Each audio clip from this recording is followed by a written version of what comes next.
నమస్తే welcome to Karun media news నేను మహిజా ముందుగా హెడ్లైన్స్ పేదలందరికీ ఇల్లు ఇంటి స్థలాల పంపిణీపై సీఎం సమీక్ష అక్టోబర్ 25 నుంచి నిర్మాణాలు ప్రారంభం కావాలని ఆదేశం తెలుగువారి తెగువకు నిదర్శనం ఆంధ్రకేసరి టంగుటూరికి ఘన నివాళి అర్పించిన ప్రముఖులు వైసీపీ టీడీపీ ఎంతమంది బీసీలను రాజ్యసభకు పంపారు బహిరంగ చర్చకు రావాలని BJP MP GVL challenge Huzurabad నియోజకవర్గానికి మరో 500 కోట్లు దళిత బంధును ఉద్యమంతో పోల్చిన సీఎం కేసీఆర్ దేశం బంగ్లాదేశ్ తో పోటీ పడలేకపోతుంది తెలంగాణ అప్పుల పాలు కాలేదని మంత్రి హరీష్ వెల్లడి పలాసలో ఘోర రోడ్డు ప్రమాదం 4 పోలీసుల దుర్మరణం పలువురికి తీవ్ర గాయాలు అక్టోబర్లో గరిష్టానికి మూడో ముప్పు స్పష్టం చేసిన కేంద్ర హోం మంత్రిత్వ శాఖ నిపుణుల బృందం యూపీ బీజేపీ శ్రేణుల అత్యుత్సాహం జాతీయ జెండాను అవమానించారంటూ విపక్షాలు ఫైర్ ఇక వార్తల వివరాల్లోకి వెళ్తే పేదలందరికీ ఇల్లు ఇంటి స్థలాల పంపిణీపై ఏపీ సీఎం జగన్మోహన్ రెడ్డి సమీక్షా సమావేశం నిర్వహించారు నిర్మాణ సామగ్రిలో క్వాలిటీ ప్రమాణాలు పాటించాలని విద్యుదీకరణకు అవసరమైన సామగ్రి కూడా అందుబాటులో ఉంచాలని సీఎం ఆదేశించారు ఇల్లు కట్టి ఇచ్చే పనులు అక్టోబర్ 25 నుంచి ప్రారంభం కావాలని జగనన్న కాలనీలో ఇంటర్నెట్ సదుపాయం ఉండాలని 90 రోజుల్లోగా అర్హులకు ఇళ్ల పట్టాలు పంపిణీ చేయాలని సూచించారు జగనన్న కాలనీలు మౌలిక వసతులపై సమీక్షించారు మంత్రులు ధర్మాన కృష్ణ బొత్స సత్యనారాయణ శ్రీరంగనాథరాజు ఈ సమావేశంలో పాల్గొన్నారు ఆంధ్రకేసరి టంగుటూరి ప్రకాశం పంతులు తెలుగువారి తెగువకు నిలువెత్తు నిదర్శనమని ఆంధ్రప్రదేశ్ ముఖ్యమంత్రి వైఎస్ జగన్మోహన్ రెడ్డి కొనియాడారు టంగుటూరి ప్రకాశం పంతులు 150వ జయంతి సందర్భంగా ఆయన చిత్రపటానికి క్యాంపు కార్యాలయంలో పూలు జల్లి నివాళులర్పించారు స్వాతంత్ర సమర యోధులు ఆంధ్ర రాష్ట్ర తొలి ముఖ్యమంత్రి ఆంధ్రకేసరి ప్రకాశం పంతులు గారి 150వ జయంతి సందర్భంగా వారికి ఘన నివాళి అని సీఎం జగన్ ట్వీట్ చేశారు సామాజిక సాధికారత దేశంలో బీజేపీకి మాత్రమే సాధ్యమైందని బీజేపీ ఎంపీ జీవీఎల్ నరసింహారావు చెప్పారు అన్ని సామాజిక వర్గాలను రాజకీయ పార్టీలు కేవలం తమ రాజకీయాలకు వాడుకుంటున్నాయని ఆయన విమర్శించారు వ్యక్తులను లబ్ధి చేకూరినంత మాత్రాన సామాజికంగా అన్ని వర్గాలకు న్యాయం చేకూరినట్లు కాదని జీవీఎల్ అన్నారు టీడీపీ వైసీపీలు బీసీలను ఎదగనీయడం లేదని జీవీఎల్ ఆరోపించారు వీరికిచ్చాం వారికిచ్చాం అని చెప్పుకుంటే ఉపయోగం లేదు నిజమైన అధికారం ఉన్నటువంటి రాజకీయ అధికారం ఉన్నటువంటి రాజకీయ నేపథ్యం ఉన్నటువంటి ఎంపీ ఎమ్మెల్యే పదవులకి మీరు ఎంతమందికి ఏ సామాజిక వర్గానికి ఇచ్చారో లెక్కలు చెప్పండి అక్కడే మీ యొక్క అసలు బండారం ఏంటో బయటపడిపోతుంది సో కాబట్టి ఈ కేవలం భారతీయ జనతా పార్టీ సామాజిక న్యాయం అనే ఎజెండాని అమలు చేయటమే కాకుండా మిగతా పార్టీల పైన కూడా ఒత్తిడి తెచ్చేటువంటి కార్యక్రమం చేస్తుంది సో కాబట్టి దీనికి రాజకీయ పార్టీలు నిజంగా చర్య కావాలనుకుంటే అటువంటి చర్చకు భారతీయ జనతా పార్టీ సిద్ధం ఎవరు ఏ సమాజం అంతేగాని మేము వారి పేరున కార్పొరేషన్ పెట్టాం వారికి 20 కోట్లు ఇచ్చాం కార్పొరేషన్ పేరుతో మేము దాని ద్వారానే అమ్మఒడి ఇతర కార్యక్రమాల నిధుల్ని దాని నుంచే మేము సేకరించి పంపించాం అది పేరుకి ఆ కులానికి ఇచ్చినట్లే కానీ నిజం చెప్పాలంటే అది మీరు ఇంప్లిమెంట్ చేసే స్కీమ్నే ఆ కార్పొరేషన్ అభివృద్ధి డబ్బుల్లో నుంచి తీసి దారి మరలుస్తున్నారు సో అంతేగాని మీరు నిజంగా వారికి చేసినటువంటి ఆర్థిక ఎంపవర్మెంట్ లేదు సామాజిక సాధికారత లేదు అన్నిటికంటే ప్రధానంగా పొలిటికల్ ఎంపవర్మెంట్ మీరు ఏం చేశారో మరి ఈ నేను చేసేటువంటి ఈ సవాల్ని స్వీకరించి మరి అన్ని పార్టీలు రాష్ట్రంలో ఉన్న అన్ని పార్టీలు మరి సోషల్ జస్టిస్ ఎజెండా పైన చర్చకు రావడానికి సిద్ధమైతే మా పార్టీ నుంచి మేము కూడా సిద్ధంగా ఉంటాం మా రాష్ట్ర నాయకులు వీర్రాజు గారితో చర్చించి ఈ విషయాలను మీ ముందు పెట్టే ముందు రాష్ట్ర అధ్యక్షుడు వీర్రాజు గారితో అలాగే ఇది మా పార్టీ యొక్క జాతీయ ఎజెండా కూడా కనుక సో సామాజిక న్యాయం ఒక రాజకీయ ఎజెండాగా ఈ రాష్ట్రంలో కావాలని ఆకాంక్షిస్తూ మీ అందరి ముందు ఈ ప్రశ్న వేయటం జరుగుతోంది అలాగే ఈరోజు మరి ఈరోజు టంగుటూరి ప్రకాశం గారి 150వ జయంతి ఈ తెలుగు రాష్ట్రాల నిర్మాణంలో అంతకంటే ప్రముఖంగా ఒక స్వాతంత్ర యోధుడిగా టంగుటూరి ప్రకాశం గారు వైసీపీ ప్రభుత్వం 2 ఏళ్లుగా చేతగాని పాలనను కొనసాగిస్తుందని టీడీపీ రాష్ట్ర అధికార ప్రతినిధి సప్తగిరి ప్రసాద్ ఆరోపించారు. ప్రజా సమస్యలపై స్పందించే నాయకులు కనిపించడం లేదని మండిపడ్డారు. ప్రభుత్వం ప్రవేశపెట్టిన స్పందన కార్యక్రమానికి అధికారుల నుంచి కనీస స్పందన లేదని ఎద్దేవా చేశారు. ముఖ్యంగా జగన్మోహన్ రెడ్డి ముఖ్యమంత్రి అయిన తర్వాత స్పందన అనేటువంటి ఒక కార్యక్రమాన్ని పేరు మార్చి ఏర్పాటు చేయడం జరిగింది. గతంలో చంద్రబాబు నాయుడు ముఖ్యమంత్రిగా ఉన్నప్పుడు మీకోసం అనేటువంటి కార్యక్రమాన్ని ఏర్పాటు చేయడం జరిగింది. ఆ మీకోసం అనేటువంటి కార్యక్రమాన్ని నేను వచ్చి ఏదో కొత్త కార్యక్రమం చేసినట్టు పేరు మార్చేసి స్పందన అనేటువంటి కార్యక్రమాన్ని ఏర్పాటు చేయడం జరిగింది. అంటే ప్రతి సోమవారం ప్రతి జిల్లా కలెక్టరేట్లోనూ మండల కార్యాలయంలోనూ ప్రజలు అర్జీలు తీసుకొచ్చి వాళ్ళ సమస్యలన్నీ కూడా కలెక్టర్ గారికి, లేకుంటే మండలంలో ఉన్నటువంటి మండల అధికారులకి, లేకుంటే ఎస్పీ గారికి స్పందన కార్యక్రమంలో తమ సమస్యలు అర్జీల రూపంలో వెల్లబెట్టుకునేటువంటి ఒక అవకాశం, ఒక పథకాన్ని ఏర్పాటు చేయడం జరిగింది. గతంలో మీకోసం అనే కార్యక్రమం ఉంది, దాన్ని ఇప్పుడు స్పందన అనే పేరు మార్చే కార్యక్రమాన్ని ఏర్పాటు చేశారు. ఈ స్పందన అనేటువంటి కార్యక్రమానికి మీరు గనక క్షుణ్ణంగా పరిశీలించినట్టయితే 2.5 సంవత్సరాలు అయింది జగన్మోహన్ రెడ్డి గారు ముఖ్యమంత్రి అయిన తర్వాత. నేను అడుగుతున్నా, ఈ కార్యక్రమాన్ని కనీసం అధికారుల నుండి స్పందన కనిపించడం లేదు, స్పందన కరువైంది. మీరు గనక జిల్లా కలెక్టర్ కార్యాలయాలు కానీ లేకుంటే మండల కార్యాలయాలు కానీ పరిశీలిస్తే ఇచ్చిన అర్జీలనే మళ్ళీ మళ్ళీ ఇచ్చుకుంటూ ప్రజలు కార్యాలయాల చుట్టూ తిరుగుతున్నారు, చెప్పులు అరిగిపోయే విధంగా. ఈ 2.5 సంవత్సరాలుగా ఇచ్చిన అర్జీలనే మళ్ళీ మళ్ళీ ఇచ్చుకుంటూ ప్రజలు పాపం కార్యాలయాల చుట్టూ తిరుగుతున్నారు. మరి స్పందన అనేటువంటి కార్యక్రమాల్లోకి అధికారుల స్పందన ఏమాత్రం ఉందని చెప్పేసి ఈ సందర్భంగా నేను సూటిగా రాష్ట్ర ప్రభుత్వాన్ని, ముఖ్యంగా ప్రభుత్వ ప్రధాన కార్యదర్శి వారిని సూటిగా నేను ప్రశ్నిస్తున్నాను. శ్రీకాకుళం జిల్లాలో జరిగిన ఘోర రోడ్డు ప్రమాదం 4 ప్రాణాలను బలి తీసుకుంది. పలాస మండలం సుమ్మాదేవి జాతీయ రహదారిపై జరిగిన ఈ ఘటనలో 4 పోలీసులు దుర్మరణం పాలయ్యారు. పలువురు తీవ్ర గాయపడ్డారు. ఏఆర్ కానిస్టేబుళ్లు బొలెరో వాహనంలో వెళ్తుండగా ఈ ప్రమాదం చోటు చేసుకుంది. రహదారిని క్రాస్ చేస్తుండగా వీరి వాహనాన్ని అతివేగంగా వచ్చిన లారీ ఢీకొట్టింది. ఈ ఘటనలో 4 కానిస్టేబుళ్లు అక్కడికక్కడే ప్రాణాలు కోల్పోయారు. ఈ ఘటనకు సంబంధించి సమాచారం తెలుసుకున్న ఉన్నతాధికారులు ఘటనా స్థలికి చేరుకొని పరిస్థితిని సమీక్షించారు. క్షతగాత్రులను స్థానిక ఆసుపత్రిలో చేర్పించిన పోలీసులు మృతదేహాలను పోస్టుమార్టం నిమిత్తం తరలించారు. కాగా ఈ ఘటనకు సంబంధించి కేసు నమోదు చేసుకున్న పోలీసులు దర్యాప్తు చేపట్టారు. మందస మండలం బైరి సారంగిపురం గ్రామానికి చెందిన ఆర్మీ జవాన్ మృతదేహానికి అంత్యక్రియలు నిర్వహించుకొని తిరిగి వస్తుండగా ఈ ప్రమాదం జరిగింది. వేగంగా వస్తున్న బొలెరో వాహనం టైరు ఒక్కసారిగా పేలి వాహనం రోడ్డు పక్కన బోల్తా పడింది. అప్పుడే అటు నుంచి వస్తున్న లారీ ఢీకొనడంతో 4 మృతదేహాలు లారీ కింద చిక్కుకుపోయాయి. డెడ్ బాడీలను వెలికి తీసి పలాస ఆసుపత్రికి తరలించారు.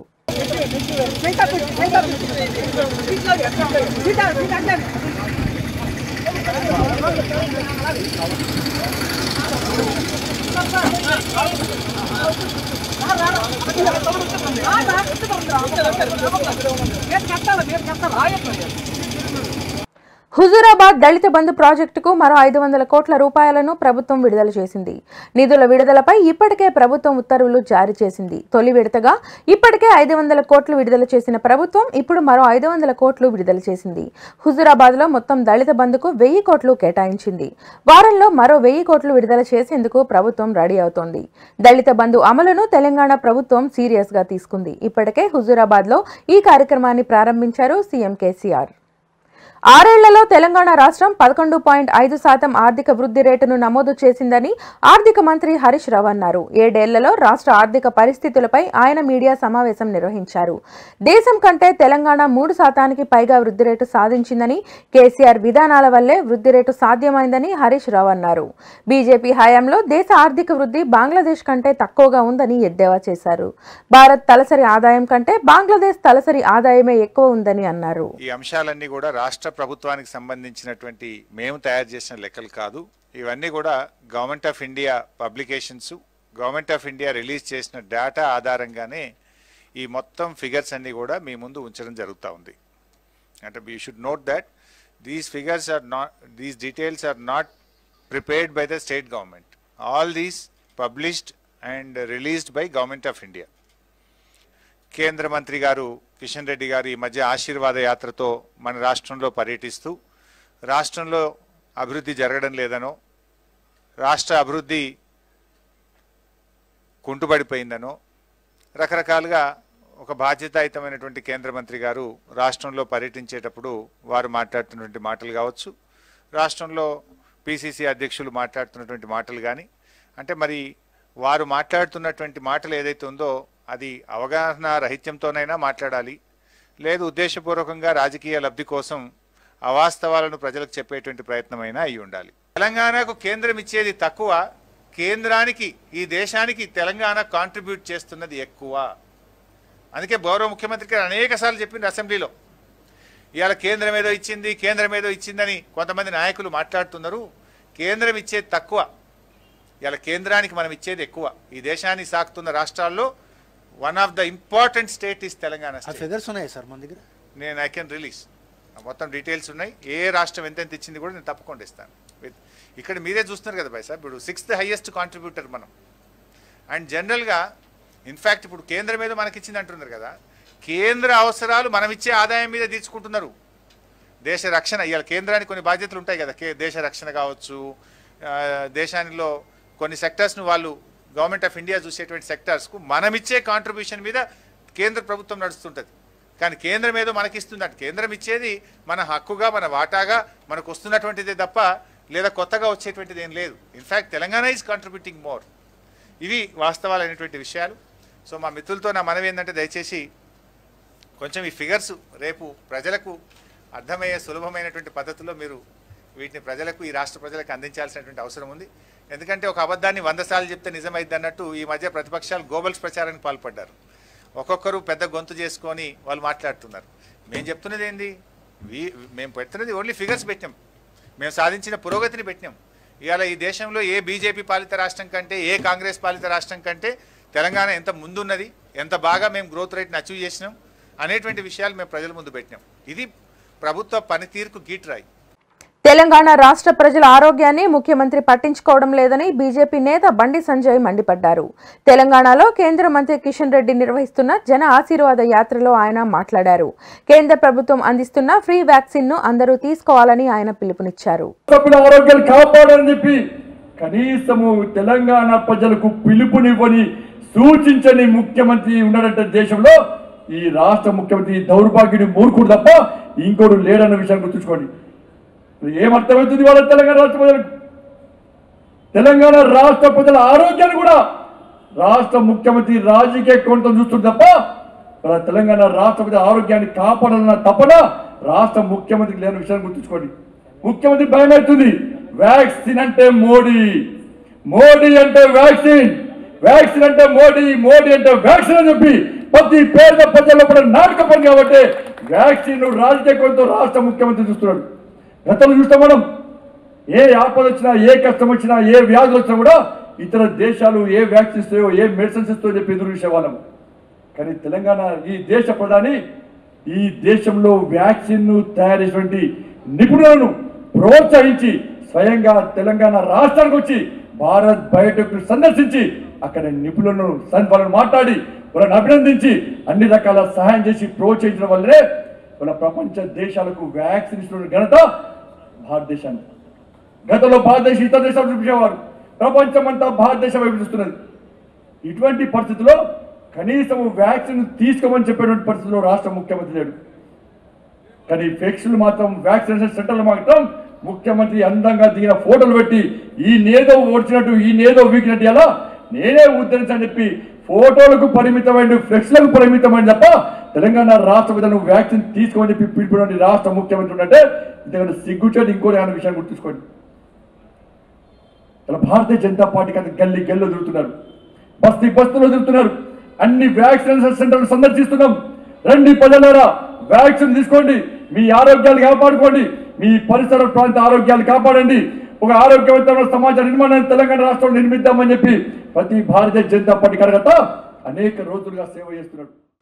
ఏపీ ప్రజలు అలర్ట్ గా ఉండాలని అధికారులు స్పష్టం చేశారు. రాష్ట్రంలో తక్కువ ఎత్తులో నైరుతి గాలులు వీస్తున్నాయని, ఇవాళ రేపు వర్షాలు పడే అవకాశం ఉందని అధికారులు వెల్లడించారు.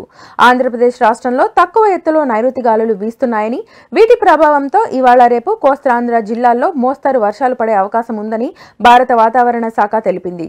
రాయలసీమలో ఉరుములతో కూడిన వర్షం పడొచ్చని అంచనా వేసింది. ఇవాళ రేపు ఉత్తర కోస్తా ఆంధ్రాలో ఉరుములు, మెరుపులతో పాటు తేలికపాటి నుంచి ఒక మోస్తరు వర్షాలు చాలా చోట్ల కురిసే అవకాశం ఉందని, అటు దక్షిణ కోస్తా ఆంధ్రాలో ఉరుములు, మెరుపులతో పాటు తేలికపాటి నుంచి ఒక మోస్తరు వర్షాలు కొన్ని చోట్ల కురిసే అవకాశం ఉందన్నారు. ముఖ్యమంత్రి కేసీఆర్ అధ్యక్షతన రేపు మధ్యాహ్నం 2 గంటలకు టీఆర్ఎస్ పార్టీ రాష్ట్ర కమిటీ సమావేశం జరగనుంది. ఈ సమావేశంలో పార్టీ సంస్థాగత నిర్మాణంపై చర్చించనున్నారు. గ్రామ, మండల, జిల్లా మరియు రాష్ట్ర శాఖల పునర్నిర్మాణం, అందుకోసం తేదీల ఖరారు తదితర అంశాలపై సమావేశంలో చర్చిస్తారు. దళిత బంధు అమలు విషయంలో పార్టీ శ్రేణులు అనుసరించాల్సిన పద్ధతి, తీసుకోవాల్సిన చర్యల గురించి, పార్టీ చేయాల్సిన కృషిపై సమావేశంలో చర్చించనున్నట్లు తెలుస్తోంది. మహబూబాబాద్ జిల్లా గార్ల మండలంలోని పాకాల ఏటిపై హై లెవెల్ బ్రిడ్జ్ నిర్మాణం చేపట్టాలంటూ ఎంపీ, ఎమ్మెల్యే కాన్వాయ్లను అఖిలపక్షం నాయకులు అడ్డుకున్నారు. మండలంలో పలు అభివృద్ధి కార్యక్రమాలను ప్రారంభించేందుకు ఎంపీ, ఎమ్మెల్యే వస్తున్నారని తెలుసుకున్న అఖిలపక్షం నాయకులు వారి కార్లను అడ్డుకున్నారు. తక్షణమే బ్రిడ్జ్ నిర్మాణానికి చర్యలు తీసుకోవాలని డిమాండ్ చేశారు.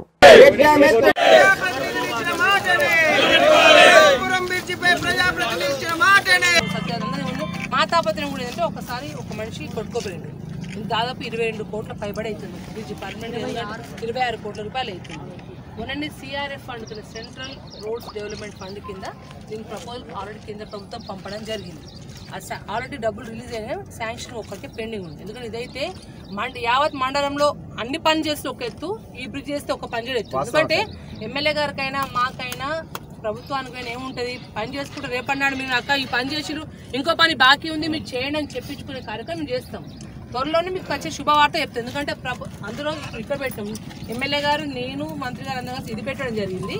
నెక్స్ట్ మేము దంతాలు పెద్ద ముప్పారం వినండి అన్న, ఇది అన్న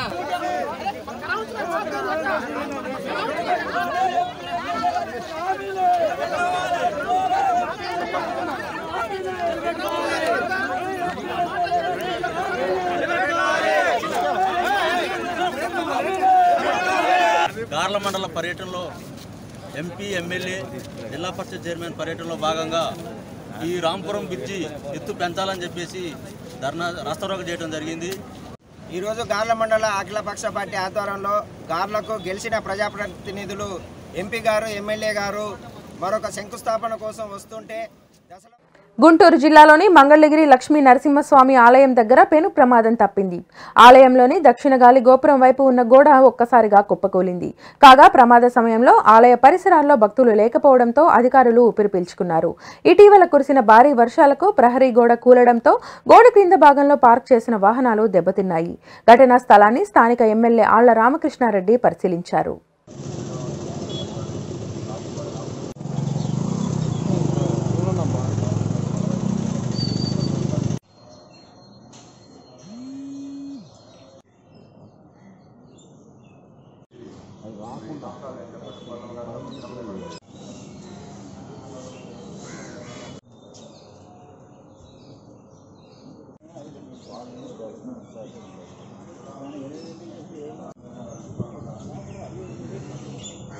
ఈ లేయర్ మీద స్లాబ్ అనుకుంటే అయిపోయింది.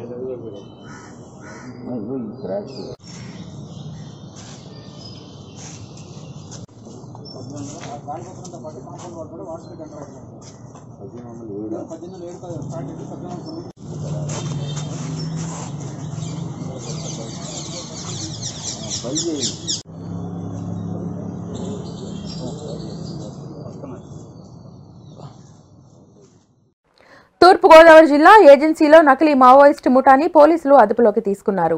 ఏటపాక మండలంలో మావోయిస్టుల పేరుతో బెదిరింపులకు పాల్పడుతూ దుకాణదారుల నుండి అక్రమంగా నగదు వసూలు చేస్తున్న 3 వ్యక్తులను పోలీసులు చాకచక్యంగా పట్టుకున్నారు. తెలంగాణకు చెందిన బోడా వెంకటేష్, సల్లూరి ప్రసాద్లతో ఏటపాక మండలం వెంకటరెడ్డిపేటకు చెందిన కొండేటి వీరబాబు కలిసి ఒక ముఠాగా ఏర్పడి మావోయిస్టుల పేరుతో ఏటపాక మండలంలోని లక్ష్మీపురం, తోటపల్లి గ్రామాలలోని పురుగుమందుల దుకాణాలు, మెడికల్ షాప్ యజమానులకు బెదిరింపులు బెదిరింపు లేఖలు పంపించి అక్రమంగా నగదు వసూలు చేయడం ప్రారంభించారని ఎటపాక సీఐ గజేంద్ర కుమార్ తెలిపారు. ఈరోజు ఈ ప్రెస్ మీట్ పెట్టడం ముఖ్య ఉద్దేశం, గత 2 నెలలుగా మన ఏటపాక సర్కిల్లో కొంతమంది వ్యక్తులు మావోయిస్టులు మనం పేరు చెప్పుకుంటూ మామూలుగా వ్యాపారస్తులకు వాళ్ళు ఫోన్ కాల్స్ చేస్తూ డబ్బులు ఇవ్వాలన్నట్టుగా బెదిరిస్తున్నారు. సో నేను ఛార్జ్ తీసుకున్న తర్వాత మా ఎస్పీ సార్ గారి ఆదేశాల ప్రకారం మేము ఈ విషయం మీద కొద్దిగా ఎక్కువ దృష్టి పెట్టి కొన్ని సపరేట్ టీమ్స్ అనేవి ఫామ్ చేసి ఎవరైతే యాక్చువల్గా ఈ వ్యాపారస్తులు కాల్ చేస్తున్నారో ఆ వ్యాపారస్తుల ద్వారా ఇన్ఫర్మేషన్ గ్యాదర్ చేసి ఒక 4 టీమ్స్ ఫామ్ చేశాను. సో ఈ 4 టీమ్స్ ఫామ్ చేసిన తర్వాత వీళ్ళని ఒక్కొక్క ఏరియాస్లో పెట్టేసి, అంటే ఈ ఎవరైతే వ్యాపారస్తులకి అమౌంట్ గురించి అడగడం కానీ చెప్తున్నారో ఆ ఏరియాస్కి మామూలుగా ఎక్కడికి వాళ్ళని రమ్మంటున్నారు ఏంటని చెప్పేసి మేము మామూలుగా ఆ రకంగా ఒక ప్లాన్ వేసుకొని 4 టీమ్స్ని యాక్చువల్గా ఆ రోజు ఏదైతే ఒక ఫెర్టిలైజర్ తోటపల్లి లక్ష్మీపురం గ్రామం పురుగు మందుల వ్యాపారస్తులు ఒక అతన్ని వాళ్ళు బెదిరించి డబ్బులు అడిగారు.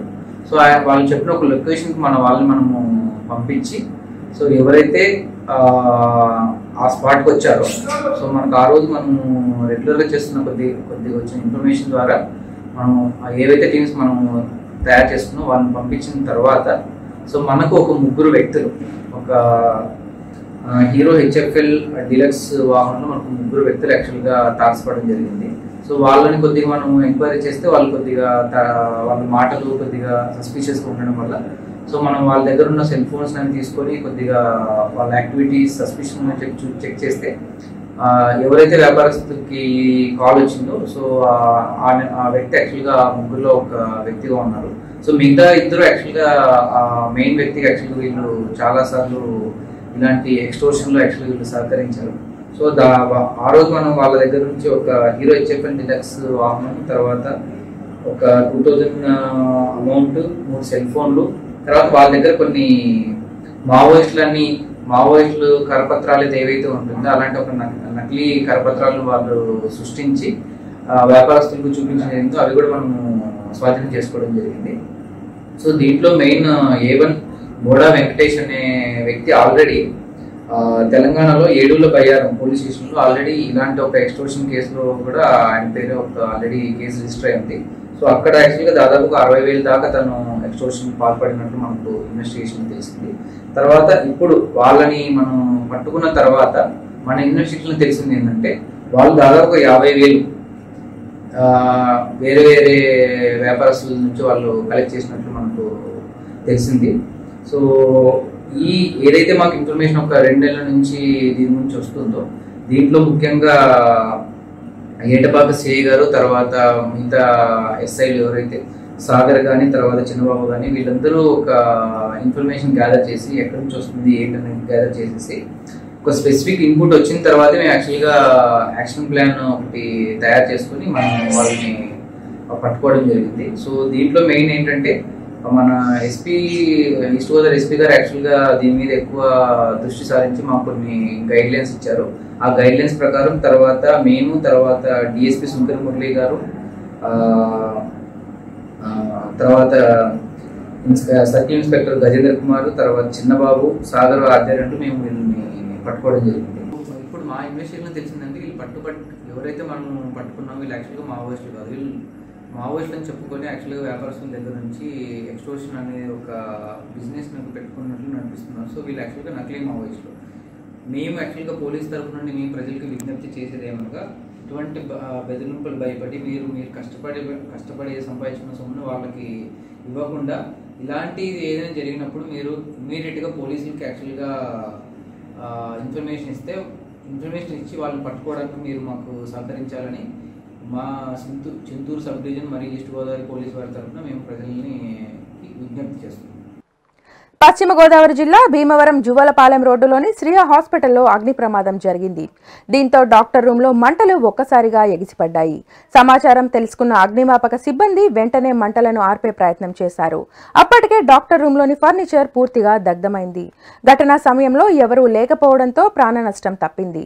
షార్ట్ సర్క్యూట్ కారణంగానే ప్రమాదం జరిగిందని అధికారులు వెల్లడించారు. ఉత్తరప్రదేశ్ మాజీ ముఖ్యమంత్రి, రాజస్థాన్ మాజీ గవర్నర్, బీజేపీ సీనియర్ నేత కళ్యాణ్ సింగ్ అంత్యక్రియలు సోమవారం నిర్వహించారు. నరోరాలోని గంగానది ఒడ్డున ప్రభుత్వ లాంఛనాలతో అంతిమ సంస్కారాలు నిర్వహించారు. ఆదివారం మధ్యాహ్నం 1 గంట వరకు అసెంబ్లీ సభా ప్రాంగణంలో ఆయన భౌతిక కాయాన్ని ప్రజల సందర్శనం కోసం అందుబాటులో ఉంచారు. ఆ తర్వాత మధ్యాహ్నం 2:30కు బీజేపీ ఆఫీస్కు, అనంతరం అలీగఢ్లోని స్టేడియానికి తరలించారు. అక్కడి నుంచి నరోరాలోని గంగానది ఒడ్డుకు తరలించి సోమవారం అంత్యక్రియలు నిర్వహించారు. యూపీలో బీజేపీ శ్రేణుల అత్యుత్సాహం వివాదాస్పదమవుతోంది. మాజీ సీఎం కళ్యాణ్ సింగ్ పార్థివ దేహంపై జాతీయ జెండా కప్పి దానిపైన బీజేపీ జెండాను ఆ పార్టీ శ్రేణులు కప్పారు. లక్నోలో యూపీ సీఎం యోగి ఆదిత్యనాథ్ నివాళులు అర్పిస్తున్న సమయంలో ఈ ఘటన చోటు చేసుకుంది. ఈ ఫోటోను బీజేపీ ట్వీట్ చేయడం వివాదానికి మరింత ఆజ్యం పోసింది. బీజేపీ శ్రేణులు జాతీయ జెండాను అవమానించారంటూ విపక్షాలు మండిపడుతున్నాయి. జాతీయ జెండాపై బీజేపీ పతాకాన్ని కప్పడం నవభారతంలో సబబేనా అంటూ youth Congress chief Srinivas BV ప్రశ్నించారు. జాతీయ పతాకం మీద బీజేపీ జెండాను కప్పడం ద్వారా జాతీయ పతాకాన్ని గౌరవించినట్లో, అవమానించినట్లో దేశభక్తులమంటూ నిత్యం గొప్పలు చెప్పుకునే బీజేపీ నేతలు సమాధానం చెప్పాలని యూత్ కాంగ్రెస్ డిమాండ్ చేసింది. కరోనా థర్డ్ వేవ్ అక్టోబర్ నాటికి గరిష్ట స్థాయికి చేరుకోవచ్చని, పెద్దల వలె పిల్లలు ప్రభావితం అవుతారని కేంద్ర హోం మంత్రిత్వ శాఖ ఆధ్వర్యంలో ఏర్పాటైన కమిటీ సూచించింది. నిపుణుల బృందం ఈ నివేదికను ప్రధానమంత్రి కార్యాలయానికి సమర్పించింది. ఒకవేళ చిన్నారులు భారీగా కరోనా బారిన పడి ఆసుపత్రిలో చేరే పరిస్థితి తలెత్తితే వైద్య సిబ్బంది, వెంటిలేటర్లు, అంబులెన్స్లు వంటి వైద్య సేవలు అవసరానికి తగ్గట్టుగా అందుబాటులో లేవని నిపుణుల బృందం హెచ్చరించింది. అలాగే చికిత్స సమయంలో వైరస్ సోకిన పిల్లలతో ఉండే సంరక్షకులు సురక్షితంగా ఉండేలా కోవిడ్ వార్డుల నిర్మాణం ఉండాలని నిపుణుల బృందం ప్రతిపాదించింది. అలాగే ప్రత్యేక అవసరాలున్న పిల్లలు, ఇతర వ్యాధులతో ఇబ్బందులు పడుతున్న చిన్నారులకు టీకా వేయాల్సిన ఆవశ్యకతను గుర్తు చేసింది. ఇవి bulletin updates. Keep watching Karun media news.